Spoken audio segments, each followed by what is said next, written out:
satu langkah ke depan, Pak. Pada hakikatnya Bapak yang bersumpah, saya hanya memandu ucapan sumpahnya saja.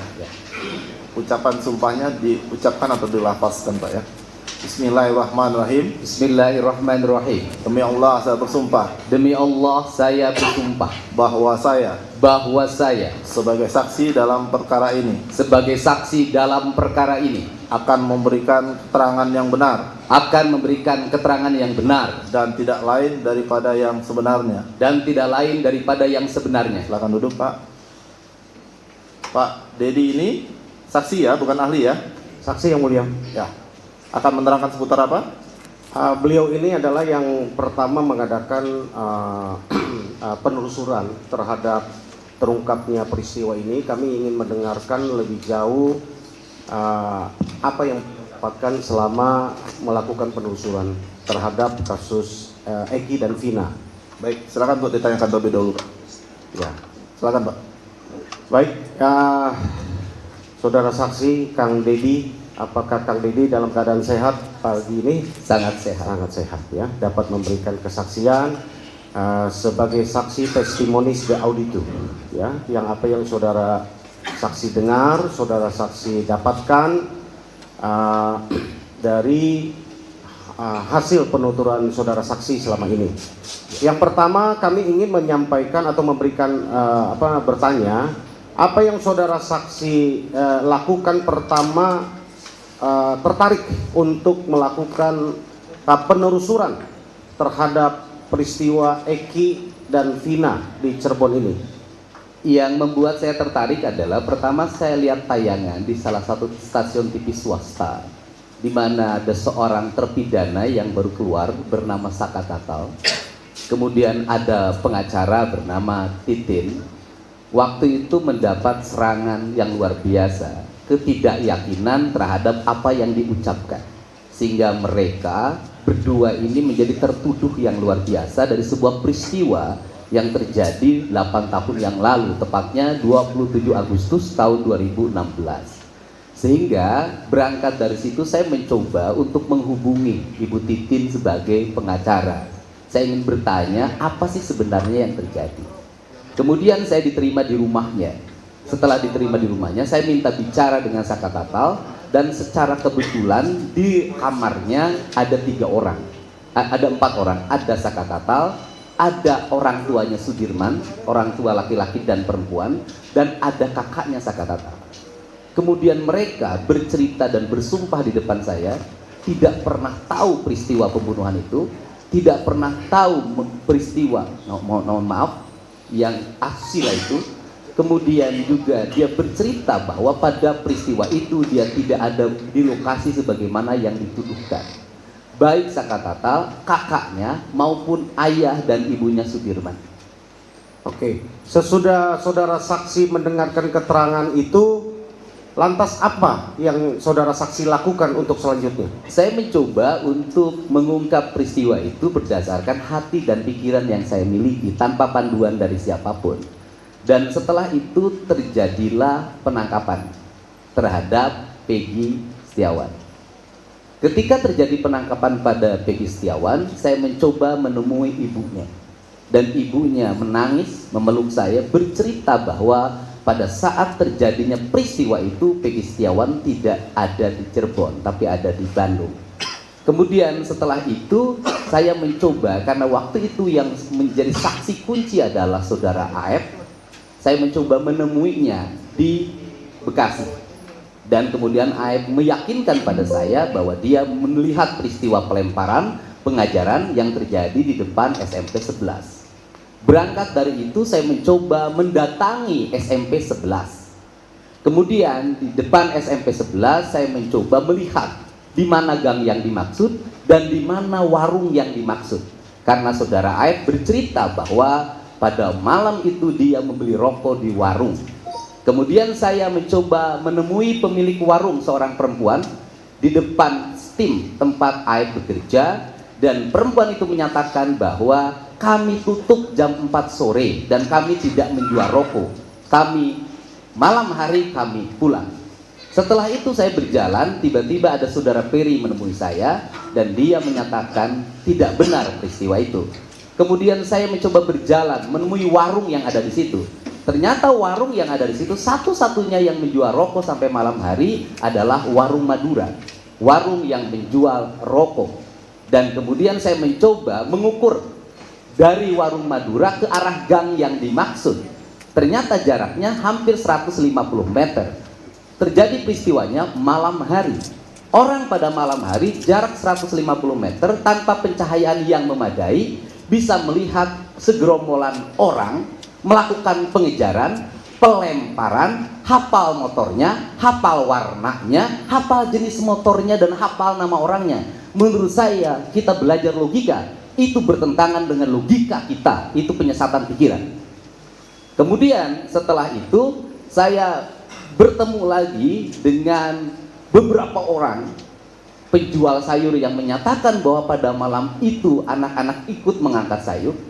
Bertemu lagi dengan pemilik warung dan mewawancarai pemilik warung Madura itu dan bersumpah di depan saya tidak ada peristiwa pelemparan, apalagi mengangkut orang dalam keadaan sekarat dari jembatan layang menuju belakang steam. Pada malam hari dia pasti melihatnya. Dan itu jaraknya relatif jauh. Kemudian setelah itu juga saya bertanya, menelusuri, saya bertemu lagi dengan ibunya Eko. Ketika bertemu dengan ibunya Eko, dia bercerita bahwa anaknya pada malam hari itu berkumpul di rumahnya warung Ibu Nining. Saya kemudian bertemu dengan Ibu Nining dan Ibu Nining menjelaskan pada saya bahwa pada malam itu sekitar jam 7:30 dia tidur dan pada sekitar jam 9 dia bangun dan mengusir anak-anak karena dia tidur berisik. Anak-anak itu di situ minum ciu dan pada malam itu anak-anak pindah ke rumahnya Hadi dan kemudian menginap di rumah anaknya Pak RT Pasren. Di rumah anaknya Pak RT Pasren banyak saksi tetangganya yang hampir ada 3 orang yang saya wawancara menyatakan bahwa pada malam minggu itu anak-anak nginep di situ, dia melihatnya sampai pagi. Banyak sekali saksi yang saya tanya itu bertentangan dengan apa yang disampaikan oleh gitu kan, jaksa dalam dakwaan maupun putusan yang bertentangan dengan prinsip-prinsip keadilan dan realitasnya. Karena apa?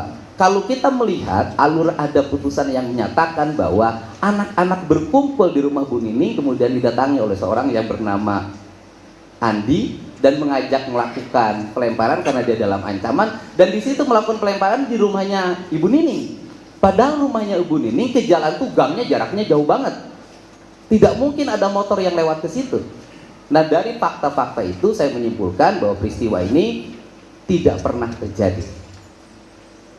Oke, jadi saudara saksi sesudah mendalami lebih dalam saksi-saksi yang saudara temui untuk diwawancara dan meyakini bahwa peristiwa yang dituduhkan, didakwakan menjadi putusan yang sudah inkrah, ada kejanggalan, begitu saudara saksi? Menurut saya sangat janggal, apalagi setelah beberapa saksi yang menyatakan bahwa mereka menyatakan tidak melihat pelemparan, tidak melihat pengejaran. Banyak saksi yang menyatakan anak-anak itu ada nginep di rumahnya anaknya Pak RT Pasren, berkumpul di rumahnya Ibu Nining, kemudian berkumpul di rumahnya Hadi, kemudian juga saudara Aldi pada malam itu juga, dan saudara Saka Tatal malah pada malam itu mengantar motor yang mogok ke bengkel, kemudian dia tidak ada di lokasi. Ditambah lagi beberapa waktu yang lalu saya banyak kedatangan orang, diantaranya saya bertemu dengan Mas Adi, saya bertemu dengan Ismail, saya bertemu dengan Purnomo, kemudian yang terakhir saya bertemu dengan Nazarudin kalau nggak salah. Nah, mereka menyatakan melihat langsung bahwa yang terjadi peristiwanya adalah pada malam minggu dalam keadaan gerimis, Eki dan Pina mengendarai motor dalam keadaan kencang. Kemudian motornya zigzag sambil ketawa-ketawa dan seperti dalam keadaan mabuk terpeleset kemudian menabrak bibir trotoar dan kepalanya membentur tiang PJU, dan dia menyatakan bahwa itu peristiwa murni kecelakaan tunggal yang disebabkan karena pelaku orang yang mengalami kecelakaannya dimungkinkan dalam keadaan mabuk dan masih di bawah umur.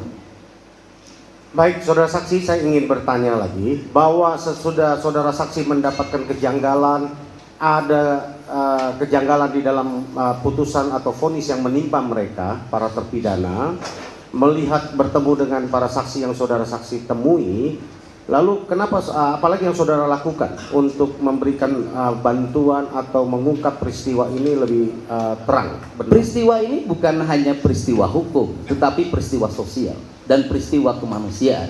Dan peristiwa kemanusiaan ini, maka saya sebagai seseorang yang tinggal di Jawa Barat harus memberikan bantuan bagi siapapun yang mengalami problem sosial. Dan bantuan saya bukan hanya pada kasus ini, banyak kasus yang saya bantu. Nah, kemudian karena ini problem sosial, saya melihat ada aspek psikologi yang dialami oleh masyarakat di sekitar lokasi, yaitu ketidakmauan mereka dan ketidakmampuan mereka secara fisik maupun secara ruhania untuk bicara pada 8 tahun yang lalu. Aspek tekanan psikologi yang menimpa orang-orang miskin, yang menimpa orang-orang yang berpendidikan rendah. Kemudian mereka harus menghadapi sebuah peristiwa hukum yang luar biasa, mengakibatkan mereka menyerah dan bungkam selama 8 tahun. Kemudian saya mencoba untuk mengadvokasi dan meyakinkan pada semua orang bahwa ungkapkan kebenaran itu, sampaikan apa adanya. Agar apa? Agar peristiwa serupa tidak menimpa saudara kamu dan siapapun di negeri ini. Inilah yang mendorong saya memiliki semangat untuk menyelesaikan dan meminta masalah ini tuntas. Karena apa? Karena menurut saya masalah ini bukan hanya pertentangan antara terpidana dengan putusan pengadilan, tetapi juga pertentangan antara Polda yang hari ini menyatakan 2 DPO ini tidak ada, yang satu sudah dibatalkan di pra-peradilan, padahal ketiga orang ini memiliki fungsi dan peran strategi sebagai otak pelaku, sebagai orang yang melakukan pemukulan, bahkan orang yang pertama melakukan tindakan asusila. Artinya bahwa putusan yang ada dalam putusan yang ditetapkan oleh Mahkamah Agung melalui putusan kasasi sesungguhnya bertentangan dengan apa yang menjadi fakta hukum hari ini. Artinya pertentangannya bukan di pengacara dengan JPU dalam pandangan saya. Pertentangan hari ini juga di penyidik dengan JPU. Baik, saudara saksi, sesudah saudara saksi mendalami apa yang saudara dapatkan bertemu dengan sumber atau saksi yang saudara temui di beberapa orang gitu ya.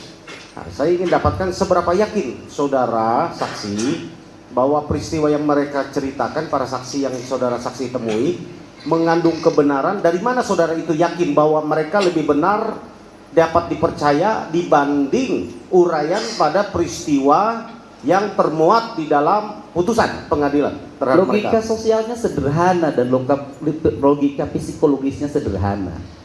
Apa dasar orang-orang kecil dari Kudus? Apa dasar orang-orang miskin dari Bekasi bertemu dengan saya? Apa dasar saudara Dede ingin dipenjara karena merasa berbohong pada tahun 2016? Dasarnya cuma satu, mereka punya hati.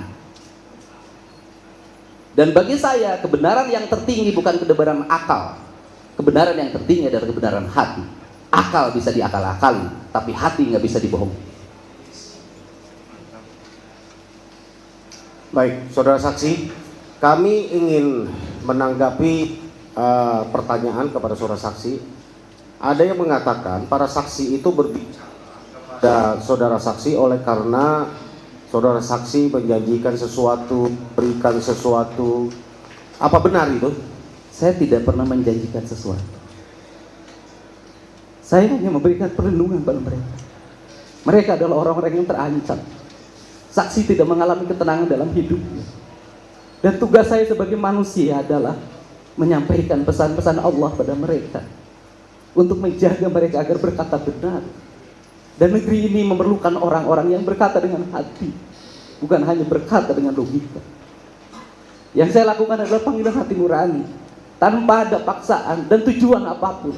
Dan saya berani mempertaruhkan apapun dalam hidup saya untuk melindungi mereka dan membebaskan 7 terpidana yang saya yakini tidak salah. Dan negeri ini tidak boleh membiarkan ada orang yang mengalami kecelakaan, kemudian mohon maaf orang itu juga tamat SMP, padahal bapaknya seorang anggota, dan tiap malam menurut keterangan temannya itu nongkrong minum minuman keras. Apakah negara akan membela yang tukang minum dan mempenjarakan orang-orang miskin? Baik, saudara saksi, itu kami perlu confirm, apakah saudara saksi yakin dengan apa yang saudara saksi sudah wawancara, sudah temui, ya. Seperti saudara saksi sudah uraikan tadi, dengan niat yang baik, ya. Walaupun ada yang menghembuskan terkait bahwa saudara mengambil keuntungan, saudara mengambil momen terkait dengan pencalonan saudara menjadi gubernur, ya. Mungkin saudara saksi bisa jelaskan. Yang pertama, bahwa saya meyakini betul kebenaran orang-orang kecil. Saya meyakini betul orang kecil, orang bodoh yang tidak tamat SD berkata dengan hati. Kemudian yang kedua, persoalan pengambilan momen politik bagi saya nggak ada kaitannya. Sebelum kasus ini saya sudah memiliki elektabilitas yang cukup kalau ngomong politik. Sebelum kasus ini medsos saya sudah memiliki pengikut yang banyak. Dan kalau bicara politik, pertanyaan terbalik, apakah saya sebagai seorang politisi tidak mengambil resiko dan saya juga mengambil resiko. Dan saya juga beresiko. Tetapi orang harus mengambil resiko untuk sebuah kebenaran. Sesudah saudara saksi mendapatkan semua fakta yang dijelaskan tadi, apa yang menjadi alasan utama saudara saksi membawa kasus ini untuk ditangani ke Bapak Profesor Dr. Otto Hasibuan? Karena ini harus ditangani oleh orang yang profesional. Tetapi di balik itu, ini juga harus ditangani oleh orang yang melihat. Dan saya melihat Pak Otto seorang profesional pada profesi sebagai seorang advokat dan pengacara, tetapi dia sering menangani persoalan-persoalan yang mengandalkan hati untuk melakukan pembelaan. Saya sering menangis ketika melihat dia bersidang dan melakukan pembelaan terhadap klien. Dan dari situ saya berharap kasus ini bisa selesai di tangan Pak Otto. Walaupun selesai kasus ini, Pak Otto hanya mengantarkan, karena yang memutuskannya adalah Yang Mulia Hakim Mahkamah Agung. Saya pikir apa yang saudara saksi lakukan sungguh sangat mulia dan dapat membuat terang satu peristiwa ini. Ya. Saudara masih ingat berapa saksi yang saudara saksi pernah wawancarai selama ini? Data-datanya sudah disampaikan, saya sudah lupa berapa ya, karena terlalu banyak. Dan saya tidak mau mengingatnya, ya, karena yang harus diingat terlalu banyak. Terima kasih, dari saya cukup. Baik, saya lanjutkan.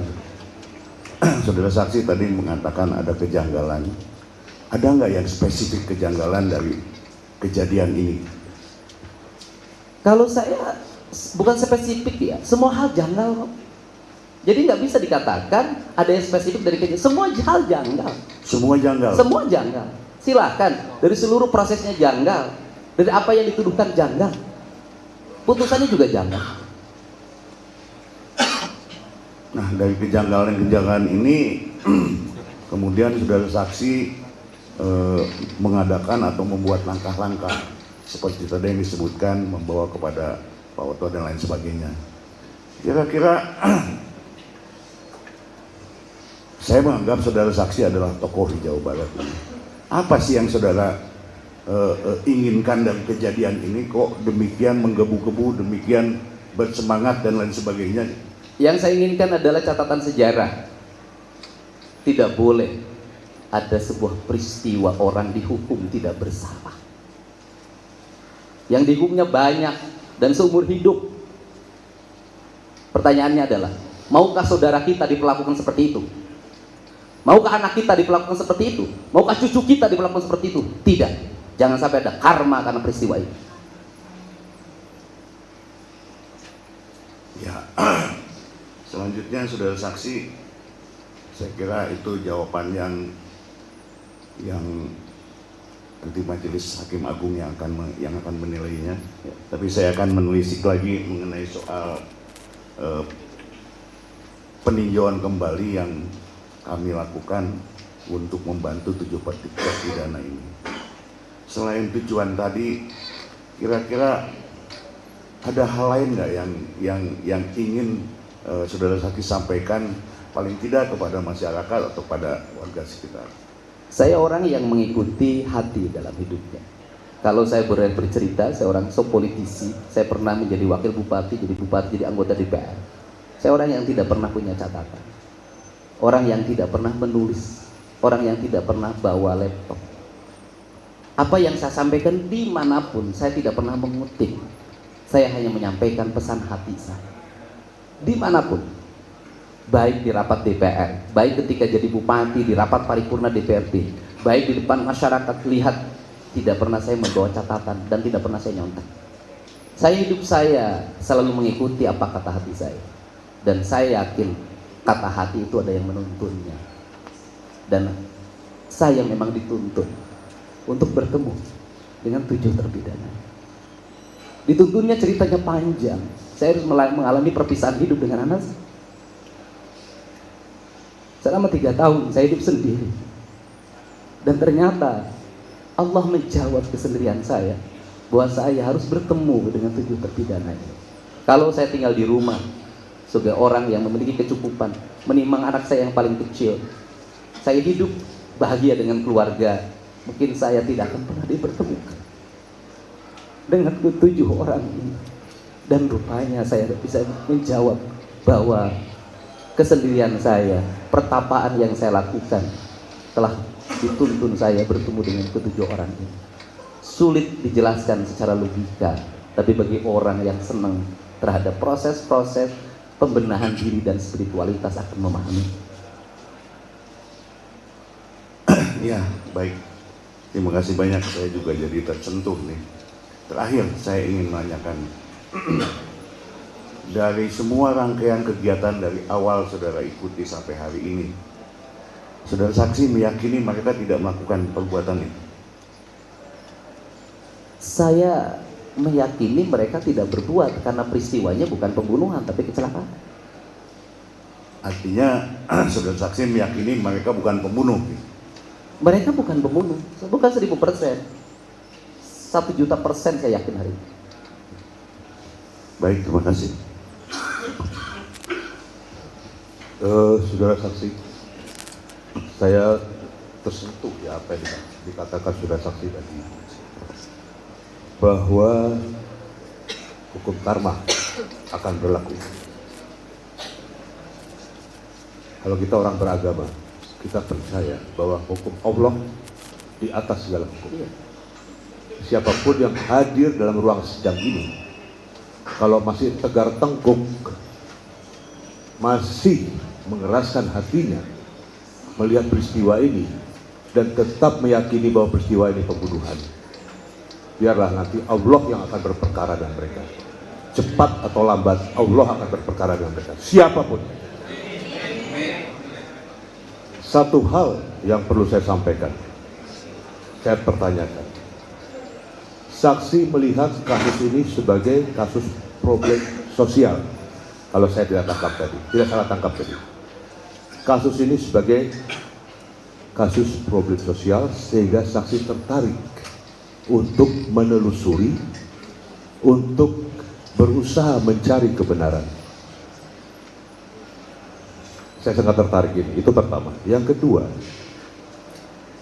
saksi mengatakan peristiwa ini adalah pertentangan sesungguhnya antara penyidik dan JPU. Yang ketiga, poin yang paling penting, akal bisa diakal-akali, tapi hati tidak bisa dibohongi. Ini suatu bahasa filsafat yang sangat tinggi. Kalau orang pernah belajar filsafat, mereka akan mengetahui apa jawaban sesungguhnya yang ada dalam hati mereka. Pertanyaan saya, tolong jelaskan saudara saksi, kenapa saudara saksi melihat kasus ini kasus problem sosial? Yang kedua, kenapa sampai saksi berani mengatakan bahwa peristiwa atau kasus ini adalah pertentangan sesungguhnya antara penyidik dan JPU? Silakan. Yang pertama ada 3 hal dalam kerangka berpikir saya yang terjadi. Yang pertama adalah proses hukum yang sesat, 2 pikiran yang sesat, 3 hati yang mati. Proses hukum yang sesat, bagaimana di era sains seperti sekarang mengungkap sebuah peristiwa pembunuhan, mendengar yang kesurupan. Logika hukum mana yang dipakai? KUH pidana mana yang dipakai? Bagaimana seorang penyidik profesional yang dididik oleh negara mempercayai kesurupan sebagai landasan untuk pengambilan keputusan? Yang kedua, bagaimana orang ditangkap dan berdasarkan pengakuan mereka disiksa dulu tanpa ada pendampingan hukum yang memadai. Kemudian pelapor merangkap menjadi penangkap dengan kalimat diamankan. Kalimat diamankan itu kan sebenarnya kalimat halus dari ditangkap. Itu bahasa yang biasa digunakan. Kemudian bagaimana berproses tanpa alat bukti yang memadai? Pertanyaan saya itu ada satu saja. Yang menyatakan Eki dan Pina kecelakaan, ada 3 yang sudah bersaksi dan melihat langsung. Pertanyaan saya adalah, yang menyatakan mereka melakukan pembunuhan dan tindakan asusila, mana saksinya? Mana ada yang hadir pengadilan melihat sendiri? Mana ada bukti CCTV? Logikanya sudah tidak nyambung menurut saya. Masa kita sekolah yang tinggi-tinggi, belajar ilmu logika di hukum tidak dipakai dalam logika ini? Kemudian yang berikutnya adalah kesesatan berpikir. Kesesatan berpikir terjadi disebabkan karena kebiasaan kita. Maka saya selalu mengatakan, orang yang mengambil keputusan-keputusan strategis itu diwajibkan berpuasa. Kenapa diwajibkan berpuasa? Agar pikirannya kosong dari berbagai kepentingan. Nah, karena itu yang terjadi, maka kesesatan berpikiran ini itu di awal dia berasal dari apa? Matinya hati. Matinya hati disebabkan oleh apa? Problem sosial dan problem lingkungan serta problem psikologi orang. Nah, sehingga peristiwa ini menjadi berlarut dan kemudian terungkap baru hari ini. Itu pun terungkap karena adanya film.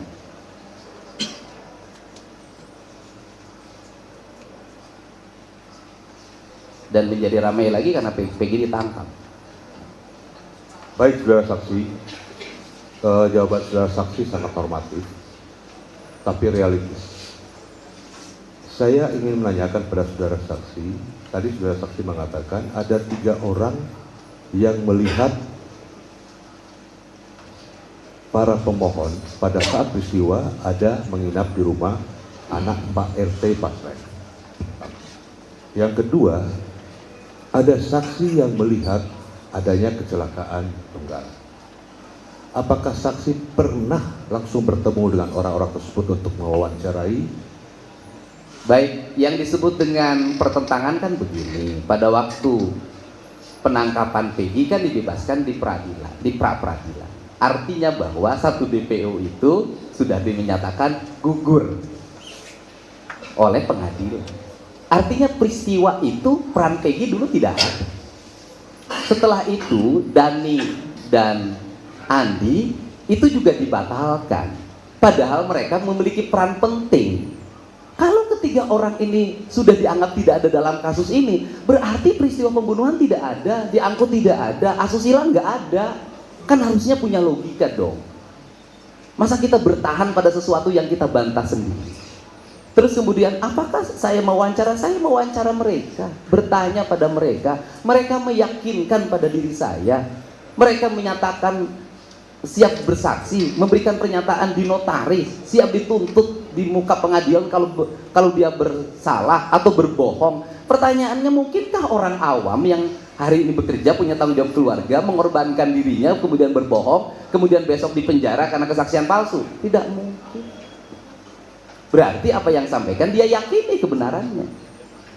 Baik, saudara saksi. Satu hal lagi yang terakhir saya ingin pertanyakan. Tadi saudara saksi yang terakhir saya tangkap menyatakan peristiwa asusila atau dalam kurung pemerkosaan tidak pernah terjadi. Kalau kita melihat dari hasil visum et repertum, memang dinyatakan ada cairan tertentu, tapi tidak pernah diperiksa DNA dari cairan itu milik siapa. Sehingga untuk meyakinkan masyarakat siapa yang melakukan asusila itu, seharusnya dilakukan tes DNA. Tapi tes DNA itu tidak pernah dilakukan sampai sekarang. Ada yang menyatakan lebih dari 10 hari sudah terhapus dan sebagainya. Orang mati yang sudah berpuluh tahun bisa tes DNA dari gigi, dari rambut. Karena kami pernah belajar tahun 80-an di Fakultas Hukum, namanya ilmu kedokteran kehakiman. Semua kami dapatkan itu. Tetapi logika karena tidak pernah dites DNA, tetapi sampai sekarang pun tetap diyakini baik oleh penuntut umum, oleh hakim yang mengadili bahwa terjadi peristiwa asusila. Bagaimana menurut saksi? Kalau menurut saya kan logika sosialnya sederhana kok. Kita ini pernah muda, saya biasa ngasuh anak-anak muda. Kalau berdasarkan keterangan Widi, kan mereka putus tuh, kemudian bertemu lagi. Gimana sih kangennya orang putus kalau bertemu lagi? Cukup saya menjelaskan. Terima kasih, sudah saksi. Terima kasih, Kang Diri, saksi. Saya sungguh-sungguh berterima kasih atas kehadiran Pak Dedi yang memberikan perspektif melihat peristiwa ini dari perspektif di luar hukum, yaitu sosial dan kemanusiaan. Jadi ini melengkapi kita tentang apa yang akan kita lihat dari peristiwa ini. Pertanyaan yang ingin saya sampaikan kepada Pak saksi adalah, sejak kapan Pak Dedi itu saksi memiliki kepedulian kepada hal-hal yang kemanusiaan, dan sampai kapan? Terima kasih. Ya, saya bertindak kemanusiaan sudah sejak kecil, Pak. Bukan baru hari ini. Saya kuliah membiayai sendiri, ya sebenarnya nggak boleh bercerita begitu. Saya kuliah membiayai sendiri, jualan bala-bala, Pak. Tapi saya punya anak asuh, Pak. Saya jadi anggota DPR, saya konsen pada sosial. Saya jadi wakil bupati, konsen pada sosial. Cuma bedanya waktu itu belum ada rekaman, belum ada video, sehingga terdokumentasikan. Itu setelah saya bupati periode kedua, itu pun tidak terlalu konsen dan direkam betul dan didokumentasikan setelah saya jadi anggota DPR, karena itu kebutuhan agar masyarakat melihat bahwa anggota DPR itu ada kerjanya, ada produksinya. Jadi kalau lihat konten sejarah kehidupan saya, konsen terhadap masalah sosial bukan hal baru. Nggak tahu sudah berapa deh yang dibantu. Dan urusan hukum seperti ini juga bukan hal baru.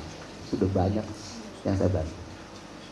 Saya punya pengacara di Purwakarta yang khusus menangani kasus-kasus sosial. Sampai hari ini saya punya, yang saya biayai untuk menangani orang-orang miskin yang berperkara. Baik, terima kasih sudah saksi. Tadi sudah saksi sudah sampaikan. Sekali lagi, saya mengetuk pintu hati kita semua yang hadir dalam ruangan ini. Janganlah tegar tengkuk, janganlah mengeraskan hatimu, karena nanti Allah Subhanahu wa Ta'ala yang akan berperkara dengan kalian. Baik pribadi, keluarga kalian, istri, anak, suami akan mendapatkan. Terima kasih. Cukup ya? Baik, saya kira cukup. Ya, terakhir ya, Pak. Ya, terakhir. Silakan, Pak. Oke, saksi, untuk mempersingkat, saya langsung ke pertanyaan aja. Tadi saksi menyatakan ada peristiwa kesurupan, mungkin bisa dijelaskan siapa yang kesurupan, karena saya lihat di podcast saksi juga bertemu dengan 2 orang yang menceritakan tentang peristiwa tersebut dan apa kaitannya dengan perkara ini. Iya, ya kesurupan tuh Linda, dan saya tuh orang yang sampai hari ini nggak percaya tuh kesurupan. Orang kesurupan tuh ada problem psikologi, dan Linda itu ada problem psikologi. Problemnya adalah sejak kecil ditinggalkan oleh bapak. Karena sejak kecil ditinggalkan oleh bapaknya, maka ada rasa sakit dalam jiwanya, karena dianggap bapaknya tidak bertanggung jawab pada dirinya. Dan orang yang seperti itu biasanya sangat cepat untuk berhalusinasi. Oke, langsung aja saksi. Apa yang diceritakan Linda pada waktu itu? Ya, Linda kalau dicerita di podcast saya, ya nggak bisa menceritakan, kata dia. Kan masa orang kesurupan bisa menceritakan lagi apa yang diucapkan? Terus ada yang lain nggak yang melihat orang si Linda kesurupan? Ya Linda itu kesurupan direkam oleh kakaknya Vina. Oke, Linda kesurupan direkam oleh kakaknya Vina. Kemudian selanjutnya? Ya walaupun dari sisi logika nggak masuk akal. Oke. Kenapa? Karena jarak dari rumah kakaknya Vina ke Linda 20 menit. Masa yang kesurupan nunggu dulu direkam? Oke, rekaman itu kemudian dikemanakan sama kakaknya Diserahin ke Marliana ya namanya? Diserahin ke Ibtu Rudiana. Oh, rekaman Linda tersebut diserahkan ke Ibtu Rudiana. Nah, setelah berdasarkan keterangan mereka, siapa nama kakaknya Vina tuh? Saya nggak tahu namanya. Nggak Saya tahu kakaknya Vina aja. Oh, kakaknya. Setelah diserahkan ke Rudiana, diapakan itu rekaman itu? Ya mungkin menjadi salah Benar. satu bahan kecurigaan. Sehingga- Artinya setelah Rudiana menerima rekaman, turun melakukan penyelidikan. Iya. Berdasarkan keterangan mereka. Cukup yang mulia. Cukup ya? Ya, menekankan saja sedikit. Jadi saudara saksi bahwa semua persoalan ini, kegaduhan ini, kejanggalan ini semua, karena menurut saksi didasari oleh Mystic Crime Investigation. Ya, apakah menurut saksi seperti itu? Iya, menurut saya pertama ada landasan mistik yang dijadikan dasar dan itu bertentangan dengan prinsip-prinsip hukum modern. Yang kedua juga ada emosi. Emosi apa? Satu, emosi yang membakar saudara Aep karena pernah digerebek oleh terpidana. Karena temannya bawa perempuan ke tempat kosnya. Itu menimbulkan dendam dan Aep sendiri menyatakan dendam di wawancara saya. Dan kemudian yang kedua, ada juga kemarahan yang dialami oleh Pak Rudiana atas meninggal anaknya. Kan api bertemu api itu bisa membakar. Sehingga kalau orang sudah dibakar oleh rasa emosi, akal sehat hilang, hati nurani mati. Makanya menurut saya tidak boleh seseorang yang punya kuasa menangani sebuah perkara yang melibatkan keluarganya. Karena logika dan hatinya tidak akan bekerja. Yang bekerja adalah emosi. Makanya saya tadi ditanya oleh hakim, apakah ada kaitan saudara dengan terpidana? Kan itu logikanya. Saya jadi saksi aja tidak boleh ada kaitan saudara, apalagi yang menangani perkara.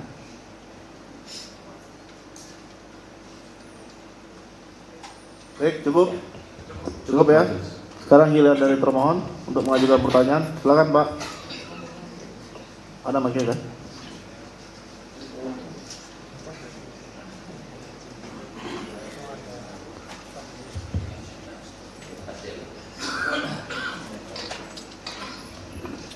Saudara saksi Bapak Edi Mulyadi Sarjana Hukum, Ya, selamat datang terima kasih. di Pengadilan Negeri Cirebon yang kedua kalinya. Iya, Pak. Baik. Kami sangat tertarik dengan kata-kata mutiara Pak Dedi. Kami sangat mencermati kebenaran hati yang tertinggi, catatan sejarah tidak boleh dihukum seumur hidup jika tidak bersalah. Betul, Pak ya? Betul. Ungkapkan kebenaran itu dan sampaikan apa adanya. Ya, Seperti itu, Pak ya. Baik. Apakah Bapak sependapat jika kehadiran kami di sini, tim para termohon juga dalam rangka mengungkap kebenaran material? Ya, pertama kehadiran Bapak adalah sebagai orang yang mempertanggungjawabkan terhadap tuntutan yang pernah Bapak lakukan secara institusional. Artinya kedatangan Bapak karena tugas. Baik, terima Kalau kasih. saya karena hati. Baik, itu yang kami inginkan. Supaya mohon maaf jangan sampai, mohon maaf karena saya sangat menyukai, karena saya sudah sangat sering melihat video-video di media sosial dan saya sangat atensi dengan Ya, kepedulian Bapak, karena memang Bapak adalah peduli sosial dan itulah kami fungsinya hadir di sini. iya. Bukan berarti untuk melakukan perlawanan, Sip. tetapi semata-mata kami sepakat untuk menegakkan kata-kata mutiara yang disampaikan oleh Bapak Dedi. Baik. Selanjutnya kami juga ingin menanyakan, kalau terkait maksud dan tujuan sudah jelas semua. Bahkan pertama kali memang terharu ketika ketemu Saka Total dan Bu Titi dan menceritakan tentang proses seperti ini. yang kami ingin pertegasan, kami juga ingin penegasan dari saksi. Apakah semua saksi-saksi yang dianggap novum atau fakta yang sudah dihadirkan oleh pemohon, apakah akhirnya juga memang yang ditemui oleh Pak Dedi sebagian besar adalah hadir di persidangan ini? Ya, sebagian besar saksinya hadir di persidangan. Baik. Apakah pada waktu Pak Dedi katakanlah melakukan pendekatan mencari saksi-saksi sekitar ini, apakah Pak Dedi juga mencoba untuk menarik dari sisi orang tua korban? Mohon maaf, pernahkah? Oh, orang tua korban, saya kan menemui keluarga Pina juga. Sebelum menemui saksi-saksi yang berkembang sekarang, saya menemui keluarga Pina. Ada juga berarti ya? Ada, Jadi wawancaranya ada keseimbangan. wawancara ibunya, wawancara Pina, wawancara Linda. Yang saya tidak bisa bertemu dengan Pak Ibtu Rudiana saja. Baik. Jadi survei itu bukan hanya sepihak, tetapi memang Pak Dedi mencoba untuk melakukan perimbangan. Iya, bahkan saya ingin mencoba bertemu dengan ibunya Eki, tapi tidak berhasil. Tidak berhasil. Baik. Selanjutnya,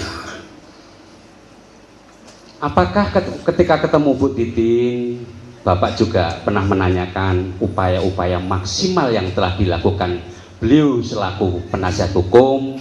Karena walaupun bagaimana kan, mohon maaf ya, ada persidangan pertama, ada banding, ada kasasi.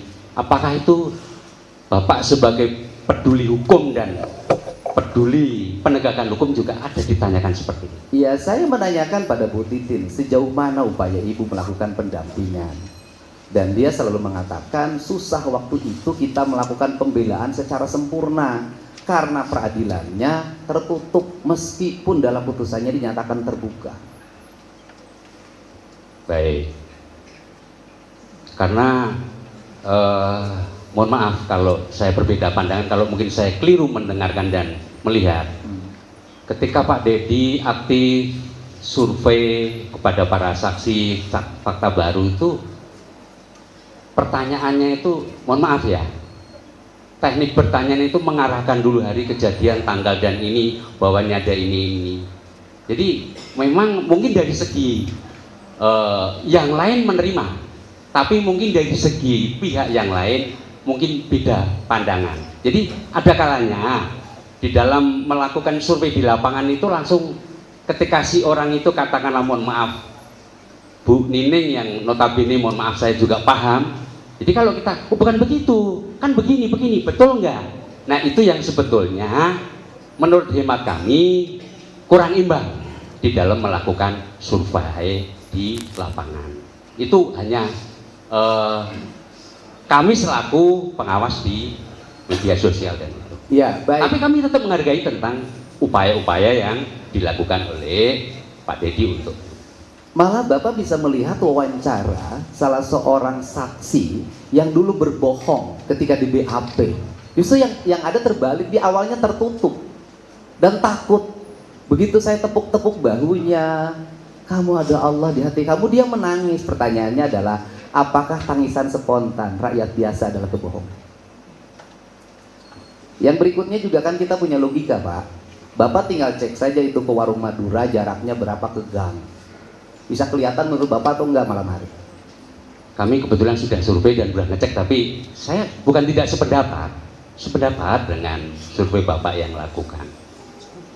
Kami sudah lama mengikuti bahwa Bapak adalah orang termasuk beliau yang peduli kepada masyarakat kecil, bagi-bagi sembako.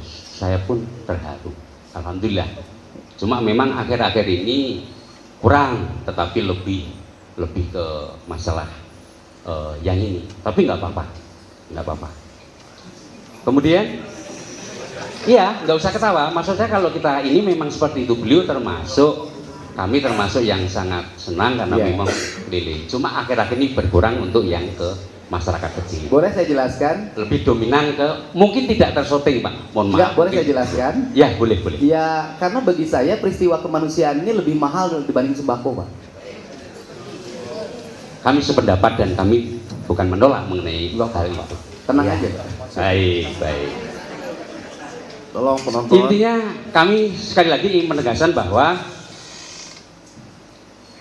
terhadap putusan yang telah berkekuatan hukum tetap harus dihormati. Tetapi ketika masih ada upaya hukum, mari kita bongkar kebenaran dan keadilan. Bapak setuju seperti itu? Setuju. Oke. Itu yang ingin kami sampaikan Ya. di forum sidang ini, dan jangan sampai mohon maaf masyarakat keliru menilai prinsipnya keadilan, kebenaran material harus ditegakkan, akan tetapi penegakan hukum berlaku untuk semua orang. Bapak sependapat seperti itu. Sependapat. Terima kasih. Barangkali yang lainnya manusia. Izin yang mulia, kalau saya hanya untuk dicatat ya, karena Pertanyaan dulu Pak, ada pertanyaan enggak pada enggak, saksi? enggak. Ini hanya untuk dicatat kembali penegasan sebagaimana tadi pertanyaan dari teman-teman pemohon dan termohon bahwa ini disepakati sifatnya hanya testimoni auditu. Kemudian terkait asumsi saksi sah-sah saja karena itu untuk kepentingannya silakan. Namun sudah terbantahkan dengan fakta hukum ya sesuai dengan perkara akuo dan itu pembuktiannya sudah berdasar dengan KUHP 184. Itu aja yang kami minta catat. Terima kasih. Cukup. Baik. Ada lagi tambahan? Silakan kalau ada tambahan dari rekan yang lainnya. Cukup. Biar berimbang, kita kasih kesempatan pada tim penasihat hukum pemohon untuk mengajukan pertanyaan. Ada sekitar 6 atau 7 tadi. Saya kasih kesempatan juga pada tim termohon untuk mengajukan pertanyaan dengan jumlah yang sama. Ya, cukup. Jadi jangan ada perbedaan nanti. Ya, kita sidang ini live, bisa disaksikan semua. Kita di sini bersifat tidak, majelis hakim di sini bersifat netral. Masing-masing kita berikan hak yang sama sesuai dengan ketentuan hukum acara yang berlaku. Cukup, Pak Dedi, ada yang mau disampaikan lagi? Ya, kalau pesan saya satu saja. Kan kita ini sering berbeda antara bicara di ruang sidang dengan bicara di luar ruang sidang. Saya yakin yang hadir di sini, ucapan di sini berbeda dengan ketika di luar. Karena ini kan mempertahankan institusi, tetapi kan negara juga harus bersikap arif.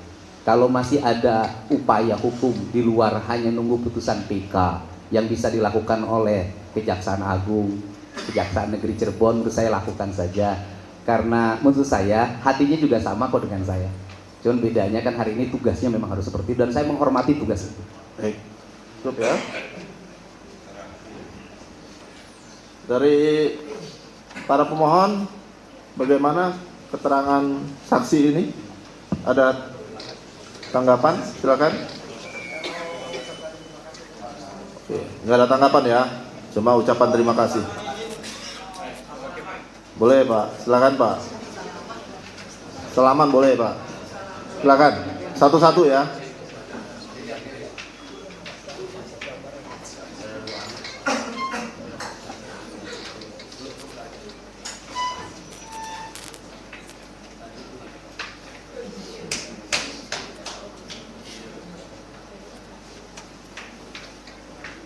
Bagi yang udah salaman, silakan kembali ke tempatnya untuk memberikan kesempatan pada temannya yang lainnya untuk bersalaman.